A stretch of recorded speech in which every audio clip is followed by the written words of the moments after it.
ഖുതുബുൽ ആലമീനെ സംബന്ധിച്ചിടത്തോളം ഒരു പ്രഗത്ഭനായ പണ്ഡിതനാവലോടുകൂടി ആത്മീയ രംഗത്ത് വലിയ സ്ഥാനത്തെത്തിയിട്ടുണ്ട് എന്ന് മനസ്സിലാക്കിക്കൊണ്ട് തന്നെയാണ് സുൽത്താനുൽ ഉലമ ശൈഖ് അവറുകൾ, മഹാനവറുകൾ അവരുമായി ബന്ധപ്പെട്ട്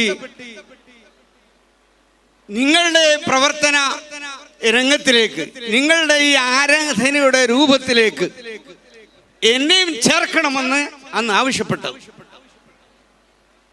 ആ സമയത്ത് മഹാനായ ശൈഖുന ഖുതുബുൽ ആലം പറഞ്ഞത്, നിങ്ങൾ ഇങ്ങനെ എവിടെങ്കിലും ഇരുന്നിട്ട് 2 ഖത്തോതി തീർക്കുക, നിങ്ങൾ എവിടെങ്കിലും കുറച്ച് ദിക്ർ ചൊല്ലി തീർക്കുക, നിങ്ങൾ എങ്ങോട്ടെങ്കിലും പോയിട്ട് ഇങ്ങനെ കുറച്ച് ഔലിയാക്കളെയും തിരഞ്ഞെടുക്കുക, അതല്ല നിങ്ങളെ പണി.